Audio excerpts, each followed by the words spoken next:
What's good on, guys? Welcome back to the channel, and my name is Solomon. For those of you that are new to the channel, please don't forget to like, subscribe, and share. If you have any questions, any comments, guys. Oh my god. Oh.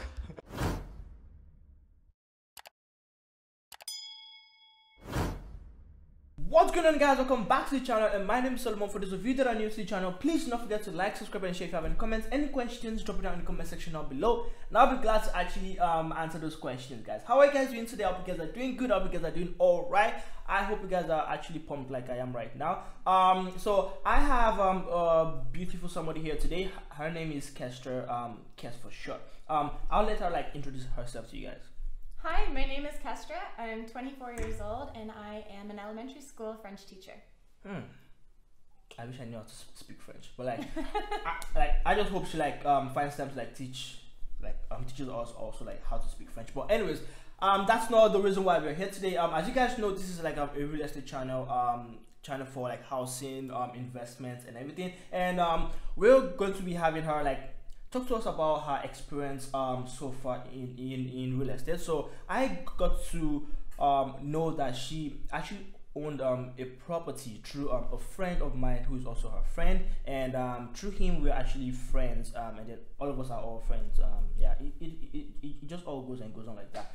Anyways, enough of me talking, like enough of me rambling. So now I'll just say we should just dive into it and then like get to know Kes a little bit more, and then she would actually like tell us her journey so far, the good and the bad of buying a property, at what age she bought a property, what made her want to buy a property and everything. So Kes, how are you doing today? Really good, thank you. Yeah, thanks for having me. You're welcome. Well, you're our first guest, you know, on the channel. So oh my gosh, I'm honored.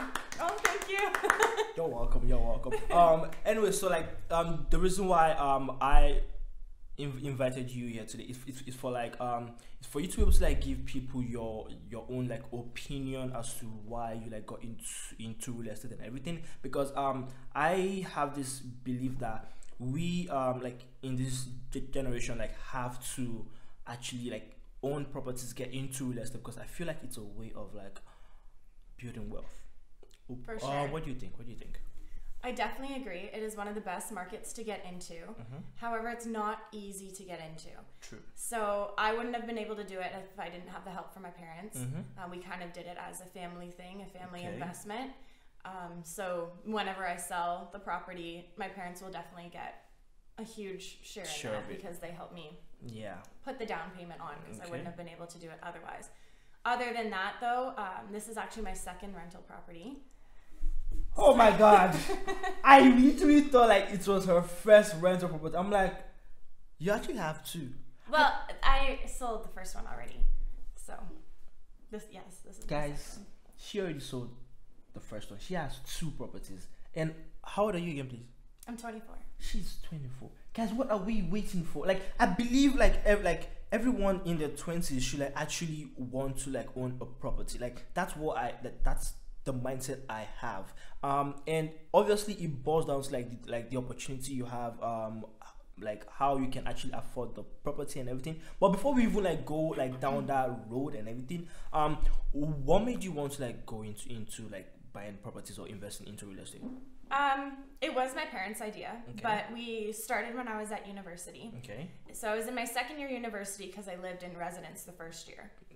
So knowing that I would have to move to a place the second year, my parents thought, why don't we buy a place and then we are the landlords and we rent it out to other people. That way we make money off of it. My mortgage is paid. That's a good and it's thing. A great investment. So what we did was we bought the place, we bought a fixer-upper and then renovated it so that we could sell it for a higher price later. And then while I'm living at university, my mortgages and my rent is being paid off as I live there. So it was honestly the best thing to do while you're at university, if you can. If you can. Now that's a good thing, like if you can, because most people right now like don't have that like opportunity to like actually buy like a property. Some people like me, like there are times that I go like at night and I just think of like how exactly can I like get funds to like buy a property, because I really want to get into it. You said it's actually like a good idea to like actually have like a property when you are like in university. So at what age did you like buy your first property? So I was 18 when I bought my first house. But bought my first house, right? So I couldn't afford to put a down payment on. Okay. So my parents did that, and it's actually cheaper when buying a house if you're a first-time home buyer for insurance. So they put it under my name. So technically I was the owner, yet they were the one who paid for it, because I had no money in my name pretty much at that point, other than what I used to pay for my university. Yeah, that's actually good. Now, one thing I do realize is that people at times, as I've said, do not like know how they can actually go about like buying a property and everything. Also, there's some people out there that like feel like having a property in your 20s it's not like a very good idea. Like, do you feel like there are like bad sides and like good sides to having like an investment on property? For sure, yeah. So when you are the landlord, you're responsible for everything, right? Okay. So it's really good because, yeah, you have other people helping you pay off your mortgage, and you're not kind of alone in it, right? Yeah. You're having people assist you financially, but also if something goes wrong, you're responsible for fixing it for the people living in your home. So, for example, in my first house, the dishwasher broke multiple times, and so did the washing machine, and our fence blew over. And you know, so as soon as all of that happens, you need to fix it right away so that the people living there can have it fixed. And in my new house, actually, so once I sold that the house, it was actually in St. Catharines that I bought my first house, where I went to school. So I sold that house to be able to buy another one when I was finished university. When I bought that house, I was able, it was a fixer-upper, so we renovated it for about 2 months, got 2 tenants into the place, and there's an addition on the house. So the addition on the house would be the living room, my room, and my bathroom. So I kind of left that until later so that I could have tenants in the house. And then I was making money off of it. Yeah. So while I did all those renovations, I was living just with my parents. With your parents. But then at least I still had money coming in. I finally moved in for 2 weeks. And it was like minus 40 degrees outside. I came home one day right after work. Thank goodness I didn't go anywhere, because I came home and I could not open my back door. And I was like, okay, maybe it's just really cold. So I walked to the front door, go in, and there's like the loudest noise ever. I run into the house, and my whole ceiling had fallen down. There's a waterfall going into the house. Yeah, so my house, the pipe burst because it was so cold. And this house was built a long time ago, so there was copper pipes already in the house. Flooded everything, and I had to redo all of the renovations. But luckily, it only ruined my part of the house. Everything of my tenants, like nothing of theirs was ruined. None of their house part was ruined. So they were still able to live in their own part of the house, and it was okay. And still pay.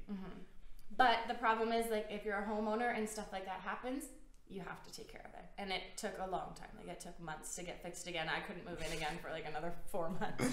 So there's ups and downs for sure. You're responsible and reliable for a lot, but also it's awesome because you are not as financially stressed in certain ways. I get that. Also, you can be really awesome people to live with, and it's super fun to have people.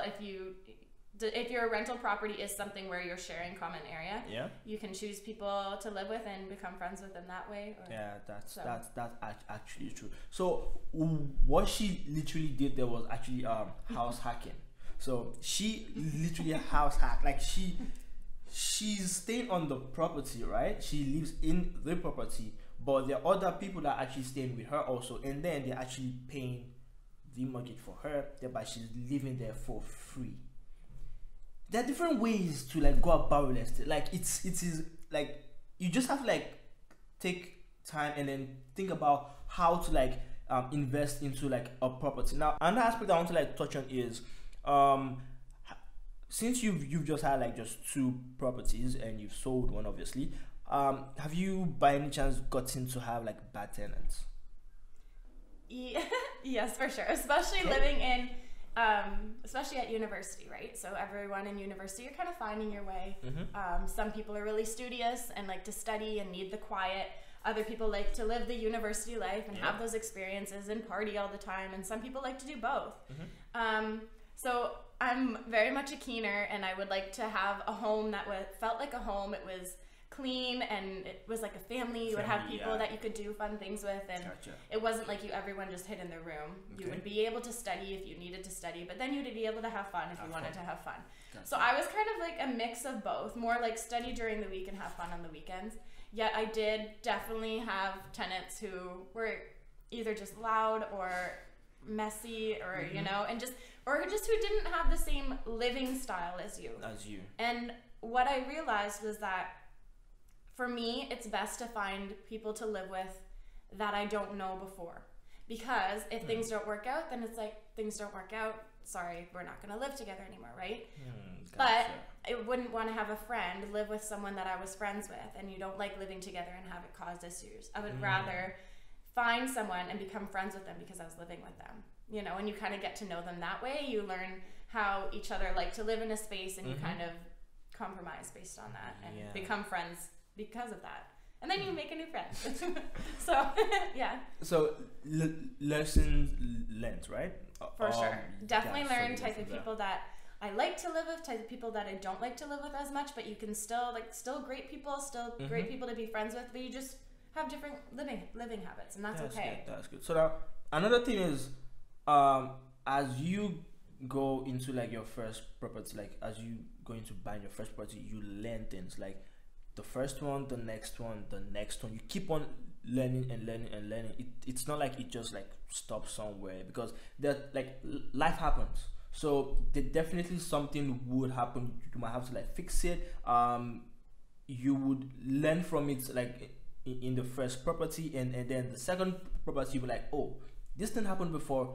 I think I know how to do it. Now in regards to like the construction aspect, were you like involved in that? Like did your parents like try and like show you like how it's been done, how to like contact people and everything? 100%. So we wouldn't have been able to do this process if we didn't buy fixer-uppers. So we had to buy houses that needed to be renovated in order for us to live in them, because I couldn't afford something that was just move-in ready. So the first property that we bought, the basement was unfinished. So there were only 2 rooms upstairs, and we wanted a place for about 5 people so that I was able to live without having to pay rent. So then I paid all of the other expenses. You know, so like hydro and utilities and stuff like that. And then they would pay off the mortgage. So we finished the basement, did 3 bedrooms, a bathroom, and a laundry room, and then also a living area. We had most of that work done by other people, but we had to lay it out. But that property, most of the work was done by other people because it was such a big job. But my new house here, the whole layout was pretty much done, but nothing was finished. So things weren't painted, the baseboards weren't painted or caulked, the doors weren't done. So don't tell me you actually painted the house. Painted everything. I'm so sick of painting, but I painted everything. Wow. I caulked every crack in the house. Like everything is like sealed now, you know, no spiders going in anywhere. All of the furniture that I've gotten in both of my houses, I either have gotten from friends, family, or other people, or I picked off at the side of the road, sanded, painted, fixed it up, added sparkly knobs that make it super cute. that's so nice. Anyways, guys, in case you do not know this about her, she likes things that sparkles, you know, that shines and everything. She's about to like do like this, so I can see. She's like, oh shit, like it's sparkling, but like that was like very, very small. So like the main aim of you doing that was trying to reduce cost at any point. Yes, for sure. Gotcha. So anything that we could do, we did on our own. And my parents helped me learn how to do everything. And they didn't necessarily know how to do everything either, but we looked it up, or we talked to people. And we have a lot of friends who've come and helped us too. Like we have one of our best family friends, an electrician. He would come help us out. My dad literally went under my house for months and insulated, everything, so that it would be warm for the winter.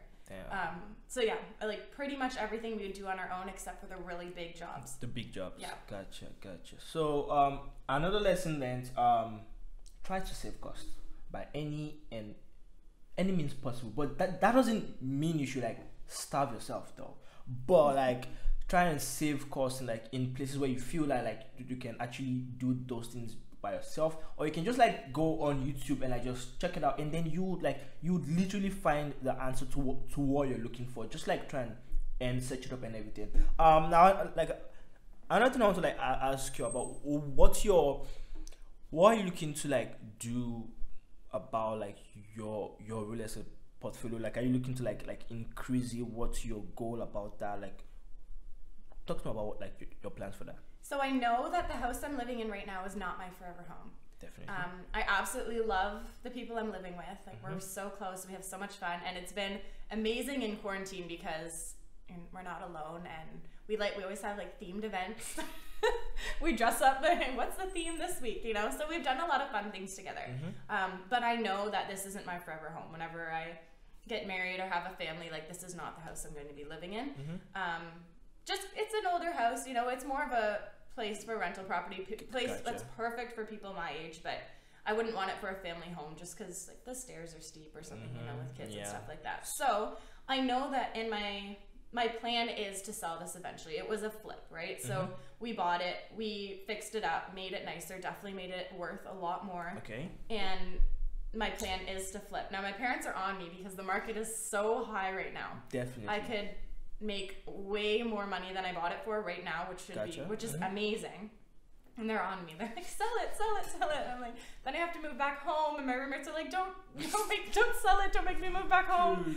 So yeah, right now I don't know exactly when I'm going to sell it, but I know that is definitely the plan. So like, how long have you had this property for? This is my third year. Third year. Okay. Now the first one that you sold, how long did you have that one for? I lived there for 4 years. Yeah. 4 years. Wow. So they're definitely like getting a good living out of the spaces, even though they are a flip. If this were more of a business opportunity rather than actually needing a place to live, I would definitely flip and sell more often.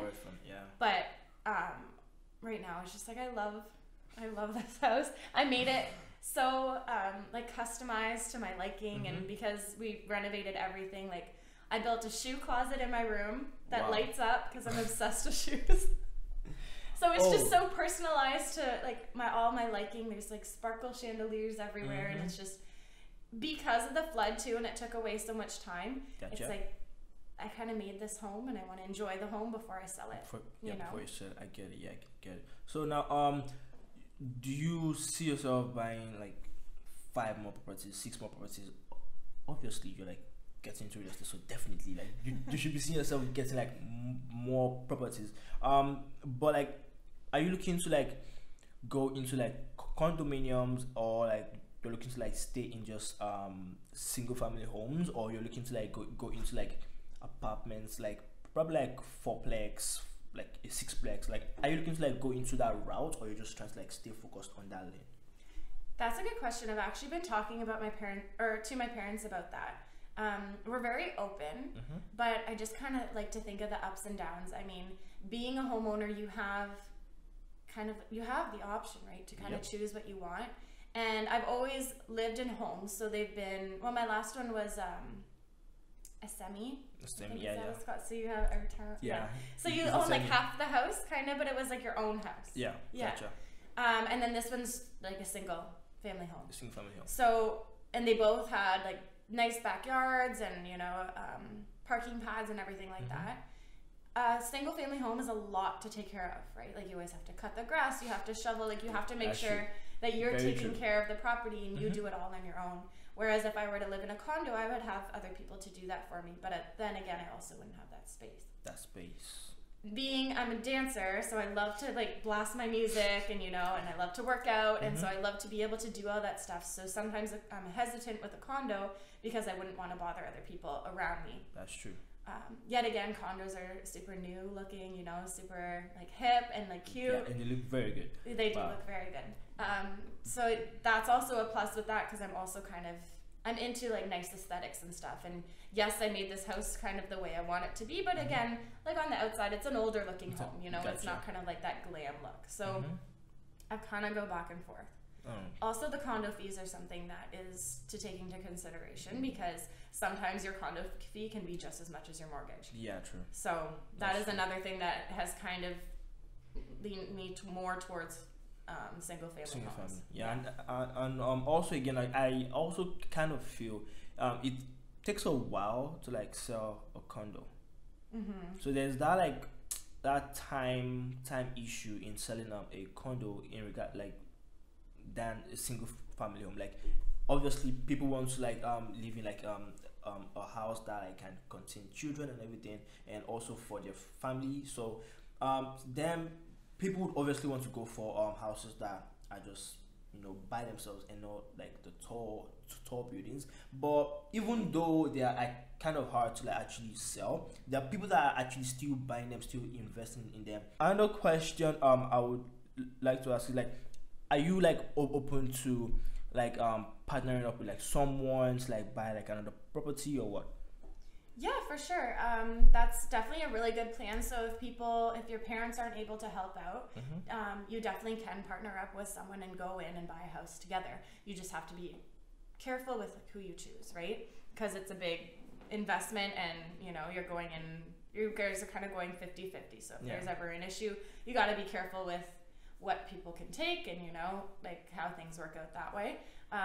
Because I've had a chance to do it with my parents now, if I were, say, to find someone and want to buy a house with them, I would definitely sell this property first before I buy another one, because it's just way easier to start off buying a property together than having me be the owner and try to split things. And one other thing I actually want to ask you about is, if your parents hadn't like pushed you into this, or like, okay, I won't say pushed because they didn't push you, but like if they hadn't like given you like the idea, or like nudged you towards that direction at 18, would you have thought about going into real estate or buying like a property? Because I feel most people that are in school right now are not thinking of that. They're like thinking of something else, obviously probably partying, you know, having fun, enjoying your life and everything. But like, would you have thought about that, like going into property buying or like investments at that age? At that age, I probably wouldn't have considered it, because I wasn't even financially close to being able to do it on my own without any support. I would have loved to do it because I know that it's such a good investment. Also, you have the freedom to choose who you live with, which can be very hard throughout university. You have the choice of where you're living, so then you know you have a good study environment, a nice, clean, safe home to live in that's comfortable. So it is definitely something that's very appealing to have, but I don't think I would have even thought that I could have done it without having some sort of support. So whether I had someone else going in on it with me, or having my parents help me out. Also, because I know I had to buy a fixer-upper, I knew that I need to go into it with people who knew how to fix things, because I didn't know anything. Now I'm a lot more confident if I were to buy a place with someone else to know how to be able to fix things up, because I've had a lot more experience with it and pretty much have done everything you know, on our own for these houses. So it's a lot different now. I feel like back then it was definitely more hesitant, just because it was so unknown to me. Yeah, I understand. Anyways, guys, we might have to be ending here for today. I really appreciate you guys for actually coming on the channel and speaking to people. I myself I'm still finding ways to actually see how I can like buy a property. I'm kind of not looking here in Kitchen Hotel. I'm trying to look like in Windsor and something now. So there are times like you might not be able to like afford a property at your area. Like, try and look outside your area and see if it is something you can try to work out. Don't be scared of asking for assistance. As you've seen now, I asked Kes if she'd be interested in like joining together. And she said yes. So I don't know how I'll be able to like come up with like cash like so we can actually buy a property, but like I'm always thinking of something to do, always thinking of ways to actually get into buying like my own first property. Definitely I won't be able to do it alone, but I believe that someday, one day, I will get it and like, you know, I'll be able to like share with you guys, and so that you guys can actually go and buy your own property also. Like, I feel like we all need to get into this together. Anyways guys, I think I've like talked enough. I think I've rambled enough. Thanks to Kes once again. Thank you very much. We really appreciate your presence. And I hope someday we would be able to like take a tour like around your building, and if you buy on the property, please let us know, because we would like to see it. Anyways guys, thank you very much guys for watching. Thank you very much guys for staying tuned. I'll be seeing you guys in the next video, and as always, stay safe.